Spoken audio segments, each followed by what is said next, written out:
Okay, section 5.1 and 5.2, first two chapters of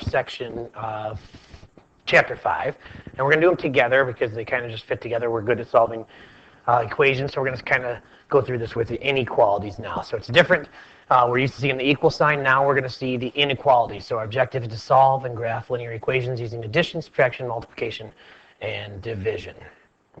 So our inequality symbols and phrases, they're kind of going to take the place of your equal sign. So this one here, we should know is less than. Sometimes you see the phrase as fewer than. Fewer than. This next one over here, this is our greater than sign. I think you've seen these before. And then we sometimes use the term more than. These last two over here are a little bit different because the line underneath them says it's less than or equal to, greater than or equal to.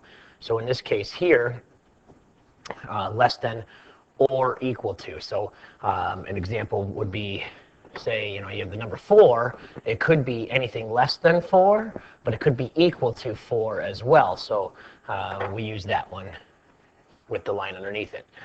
These ones have some different phrases as well. Oh, you'll see the phrase at most sometimes in there, and at most means basically less than or equal to. You'll see no more than. You can go up to, but no more than. It's kind of the same as at most. And then maximum, meaning you could go up to this, but the maximum point you could go is to equal. And then our last one here is greater than or equal to. And some of the phrases that go with this is you see at least a lot. At least. So it could go to a certain point, but at least this big. That would be greater than or equal to. No less than. Again, the same thing as at least. It's the opposite of no more than in there. And then the opposite of maximum would be minimum. You'd have a minimum value, which can be greater than or equal to this. This is the minimum it can get to, is the or equal to part. Okay? So those are inequality symbols and phrases that we hear a lot. So let's talk now when we talk about graphing them. We got to talk about an open circle and a closed circle. So the one thing we're going to do is we're going to look at, say, like a number line here when we graph these.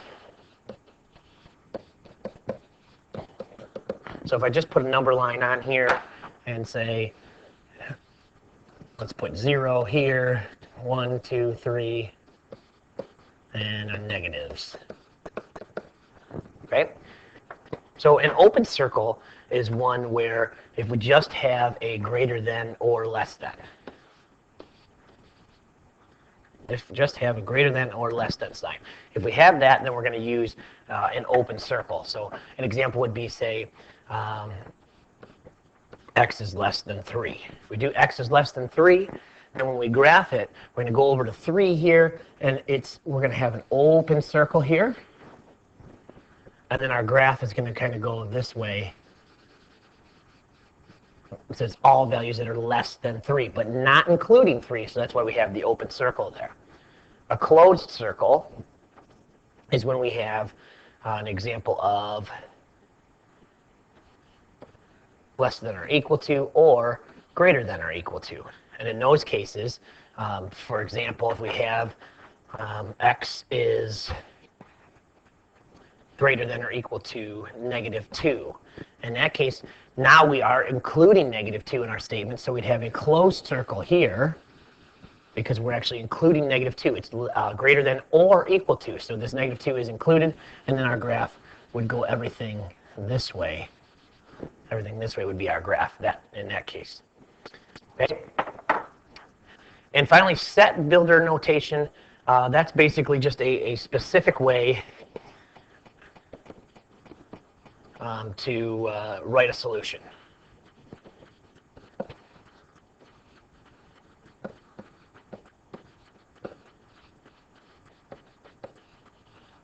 Okay, and the way we do that is we're going to put the variable. It's pretty simple. We're just going to use our brackets, and we're going to put our variable first. Let's say for this first example, and then that's just saying x is for all x values, and this line means such that. Okay, there's mathematical language, so this is for all x's such that with that line that x is less than 3, and we put the end bracket on there. That's all you have to do. You just put our x with a line that says for all x's such that x is less than 3. And so for this one over here, in set notation would be bracket, and we'd put x for all x's such that x is greater than or equal to -2. Put our end bracket, and we're good to go. Okay, we'll get some practice with set builder notation.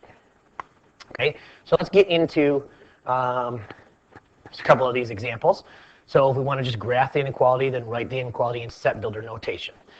All right, so this first one, not much has to be done here. We're just going to draw our number line. I usually don't get too nuts with the number lines. We know we're at 7 here, so I'm just going to put my 7 in the middle. That way I can go 8 and 9, and then over here on this side I can go 6 and 5.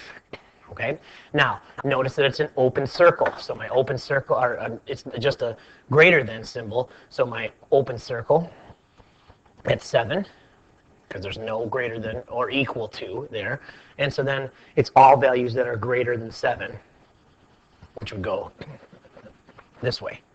And just fill it in a little bit just to show, and make the arrow. That means it's going to include all those numbers to the right. And then if we want to put that in set notation, okay, all I have to do is put my bracket, my variable k. It says for all k's such that k is greater than 7. End bracket, and I'm done. Okay. Number 3, the only tricky part here on number 3 is some people want to put this variable onto the left. It's just easier to read it left and right. And actually, when you graph it, it is easier if it's on the left because there's a little trick with the inequality sign. So if we flip this, a lot of people, you notice that when we were younger, we looked at the inequality sign and said, well, the alligator, when you guys were little, you learned that the alligator eats the greater thing. Okay, so in this case, we're saying 7 is greater than or equal to t. So if we flipped it around to put the t on the left, we'd also have to flip that sign. The alligator still has to be opening towards the 7. So I would flip it around to look like this. Those are the same thing. You just got to kind of flip that inequality sign. So now when we graph it, it becomes a little bit easier because you can notice the arrow of the inequality sign. That's the way your graph's going to go if you're ever confused on what we're going to do here. So in this case, again, we'll go at 7, 8, and 9, and then we've got 6 and 5 here. Okay, and now we're dealing with a closed circle because it's or equal to. So now we have to do a closed circle at 7. And now we look which way the arrow is pointing for the inequality sign. That's going to take us left because it's all values that are less than or equal to 7. So it'd be all of these values. Okay. So a little trick, if you don't know which values, and sometimes it gets tricky with negatives in your brain to say, oh, which one's greater than less than, then use the inequality arrow. As long as the variable's on the left, you can use whatever way the inequality arrow is pointing. In this case, to the left, you can graph that way. And then in set notation here, and you don't have to put the variable on the left if you feel comfortable with it on the right, but in set notation, we're going to make you do that. Okay, set notation, they want the variable on the left, so you're going to have to flip it anyway. So in this case, it would be t such that t is less than or equal to 7. And that would be our set notation there. Okay, so pretty good there, simple stuff. Moving into properties of inequalities, and these are just like equations. So here's the deal. When we're going to solve these, we're going to have to do some different things. Okay? So if we've got A is greater than B, then A plus C is greater than B plus C. So that just means that we can add C to both sides, which is just like an equation. You can add something to both sides. The next one says if A is greater than B, then we can subtract C from each side. So all we're doing there is subtracting something. So maybe it's a number, like 8. Maybe we're subtracting 8 from both sides. Or maybe we are adding 8 to both sides. Either way, we can do that. Also in an inequality, if A is greater than B, then we can multiply. And we can multiply by C. Let's just change these to add the addition signs in there. Okay. And the last one, of course, that last operation is division. If A is greater than B, then we can divide A and B both by C. dividing by c. Okay? So that's all the same that you can do with regular equations, right? Is you can add things to both sides, you can subtract things from both sides, you can multiply both sides, and you can divide by both sides. Now that's the same thing you can do with an equation, you can do it with an inequality.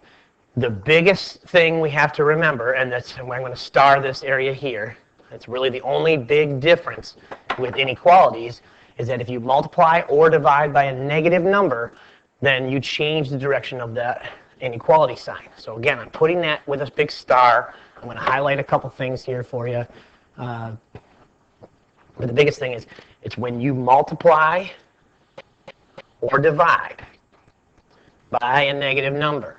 Okay, so only with a negative, only multiply and division, and only with a negative number. Then we have to change the sign, change the direction of the sign of the inequality. Okay, so you just got to remember that. Something you're going to have to memorize, but it's only when you multiply or divide by a negative number. That's the only real difference from equations to inequalities. Everything else stays pretty much the same. So our last part here is going to be use inverse operations to solve the variable inequalities. That's the same thing you did with inequality, the same thing you did with equations, is you used inverse operations to solve. So we're going to do that with inequalities. You know how to solve equations, so it's the same thing, just this little start area up here that you're going to have to remember. Okay? And like I said, this is the same as solving equations, which you know how to do.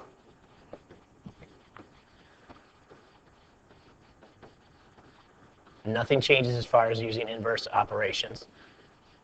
Only changes if you multiply by or divide by a negative. Okay? And we'll do some practice with those so we know. All right, let's do number 2 here. And then we'll do number 4 as well down here. Okay? So first thing, in this case, we could put the x, a lot of people are going to want to flip this, put the x minus 4 on the left. We could do that right away. Let's just keep it right here for now, and then we could flip it at the end and then make it easy for us. So if we're solving this as an equation, we're going to add 4 to both sides. So it's inequality, we're going to do the same thing. Just going to add 4 to both sides. And since, you know, it's similar to an equation, we said, so if you wanted to put the little line through the inequality like we did with equations, you can do that if that helps you. Okay? And then we're just going to go ahead and continue to solve this. We know that 7 plus 4 here would be 11. And then we'd have over here, these 4 and minus 4 would cancel out. So we'd have just x over here. So it'd be 11 is less than x. So and then if we wanted to flip this around, again, remember the alligator's eating the x, so it has to eat the x again. So if I flip it around, I'm just going to put it x is greater than 11, like that. If I flip the variable around, I'm going to flip the sign as well, just to make sure it's opening the same way. And then when I graph this, the big question here is, do we need a, so put 11, 12, 13, and put 10 and 9. The big question that we have, is it an open circle or is it a closed circle?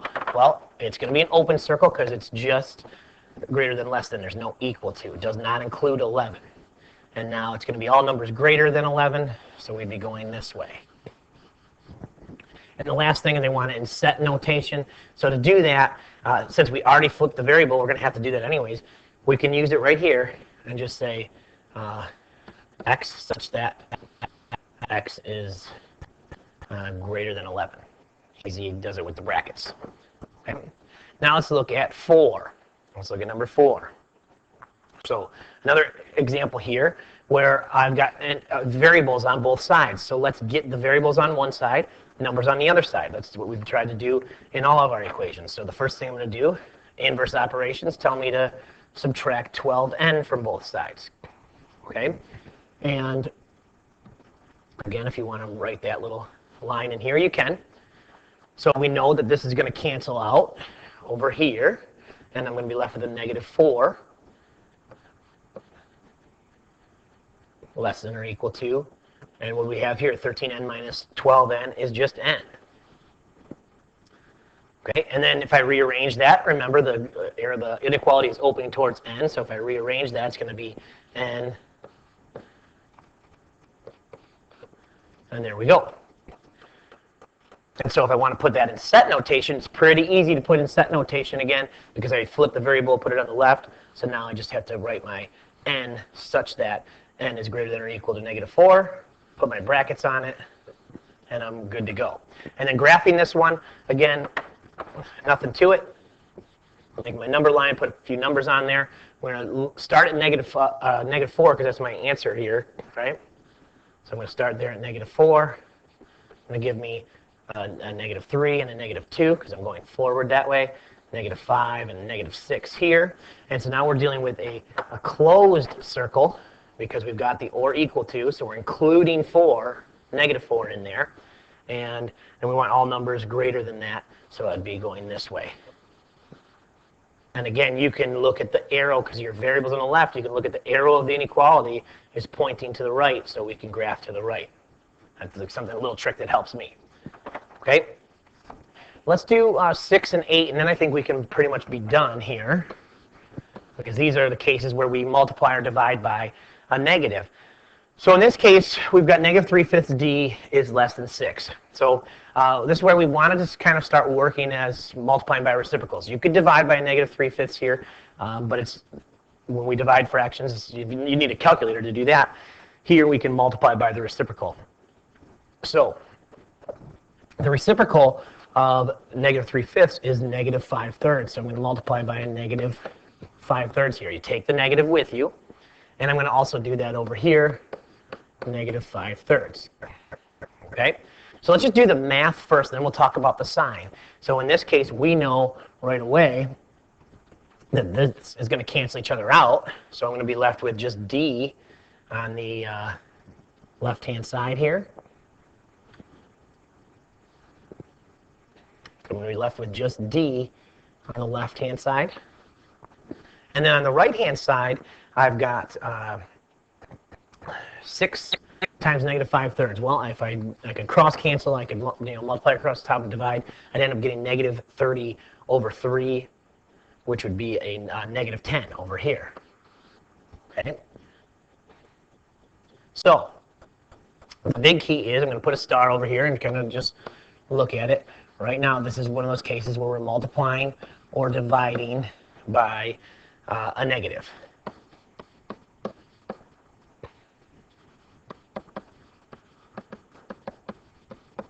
And we're also, it's going to be the case here. It's also going to be the case on number 8 over here. Okay. So remember that our rule says we have to flip the sign, we have to change the direction of the inequality sign. So it was opening to the right. Now we're going to flip it around so that it's opening to the left.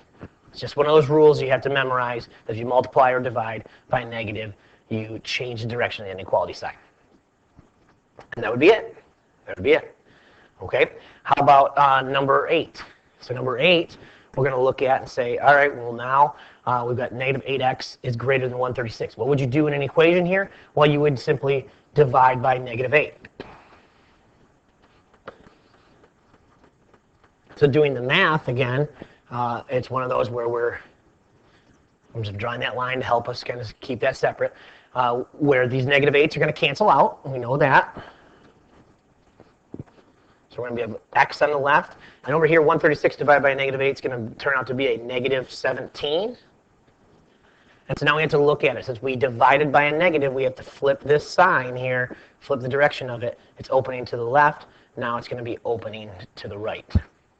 So it would be x is less than -17. And we could graph that, put it in set notation, and all those things. Just wanted to show you those. Again, it's just one of those examples, one of those things you have to kind of memorize. If you multiply or divide by a negative, you have to change the inequality sign. Everything else is pretty much the same as solving equations. We're going to do these in class. We've done these before, writing problems from words with equations. Now we're going to do it with inequalities. We can do those. So it brings us to the lesson summary. How do you know when to use an open or closed circle when graphing an inequality? Should be simple. And then we're going to solve this inequality. And let's just write the answer just so we get some practice. Let's just write our answer in set notation. Okay, that's it for sections 5.1 and 5.2, the first sections in chapter 5. And we'll be ready to go.